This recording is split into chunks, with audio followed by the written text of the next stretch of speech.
everyone, welcome back. Okay, so now I want to show for you just a little bit of a demonstration for you. I know you can't taste this and you can't smell this, but I'm going to try and make it look really, really good for you. So, okay, so I have a tomato here. I have a ceramic knife. This is the 5-inch ceramic knife.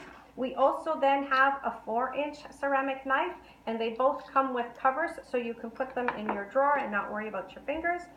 Now, I'm going to ask you, and you can put your comments on the at the end of the post here, but what kind of knife would you typically use to cut through a tomato? Most people will say a serrated edged knife. However, I don't have one because I have an Epicure ceramic knife, and you're going to see how beautifully easy it is to cut through a tomato with a ceramic edged knife. All right, beautiful. Now I'm not going to use up the whole tomato because I only want to do about a cup of this. So we're going to make for you is some salsa. Now we have two different kinds of salsa. You'll see this one. That one is the pico salsa. So that is the milder version. And then we also have the poco salsa, which is the medium version. So that one has a little bit more heat to it. So all you see that I'm doing here is going to cut up the tomato. Now, this is because right now where I am, it's tomato season, and we can get fresh tomatoes, and they're beautiful, fresh from the garden, okay? In the winter time though, when fresh tomatoes are not available, I will just use canned tomatoes, all right? So just a cup of canned tomatoes. Now the recipe tells you to use 2 tablespoons of salsa to the diced tomatoes. This isn't quite a cup, so I'm not even going to use that much at all, okay? Even when I have my 1 cup of diced tomatoes, I don't use 2 tablespoons of the salsa because everybody says, oh, that's hot, all right? So this is nice is because you can determine how much spice you want to add to it. I want to show you here, this is our 4-in-1 spoon, and I love this tool because how many times do you go fishing through your drawer because you're baking and you need the tablespoon and your teaspoon and you can't find them all? This is all in one. So we have our tablespoon at this end, you have the teaspoon at this end, flip it over, and you have a 1/2 teaspoon, and there's a line marking here which brings you up to the 1/4 teaspoon. So all 4 in one, and here's the other beauty, is it fits right into our jars as well. So I'm going to stir in some of that salsa seasoning, and then I'm going to take a lemon. You could use a lemon or a lime, so I'm going to cut through with that. This is our citrus press.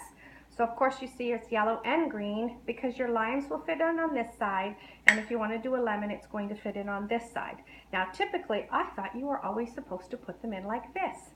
No, you put it in cut side down. I'm going to take this together and just squeeze it together, and you will see the juice that's going to come right out of that. Okay, and then I want to show you, I'll just put it here into the lid so you can see how much juice will come out of this, and it will squeeze every last drop out of your lemon, okay, or your lime. So that's inverted and it's all squeezed out. All right, so now what we're going to do, get rid of that, okay, and we're going to stir this up, and you will see that you have homemade salsa. Now if you need this for supper and you're just got a few minutes to make it, go ahead, make it for supper. It's going to taste fine, but if you've made it earlier and let it sit, then of course the flavors will blend and you will get a much stronger flavor, okay? Now, something else I want to show you, because I wanted to share with you that we have several different of our fruit dip blends. Today I'm just going to show you here, there's a carrot cake one, and then this one is the sweet coconut lime. These are all made with an organic cane sugar, okay? So just for an example, this is the carrot cake one. The ingredients are organic cane sugar, carrots, cinnamon, ginger, vanilla bean, and spices. Again, remember what I said about that? Goodness in a jar? That's what this is, all right?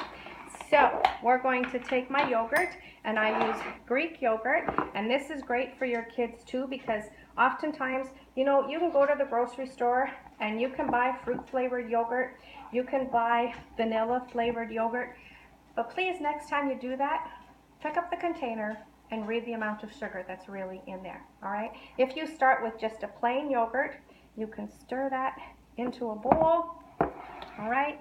And then we're going to sprinkle in some of the fruit dip blend.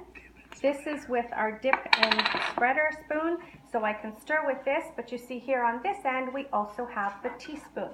So we're gonna take, I'm gonna give it just one really good teaspoon there. Okay, so this is with the carrot cake blend. We're going to stir that up together. And again, if you need this for a dessert right away, or you need to send it in the kids' lunches, then by the time they go to eat it at lunchtime, of course the flavors will have melded together and you will get a much stronger flavor then as well. Okay, so there is our yogurt, again with a much lesser sugar content. Okay, one other thing I want to show you, just because this is a really fun tool, this one is called our veggie twister. Now, there are two different blades on the veggie twister. So I'm going to show you. Now, this is how easy this is to use, okay? That you can take and let the kids do this. So we're going to use our cucumber. This is as easy as putting a pencil in through the pencil sharpener. Twist. All right, and you're going to see here what I'm getting is a nice wide ribbon. Now look at that. So this we did with a cucumber. You can do it with a carrot. You can do it with a zucchini. All right.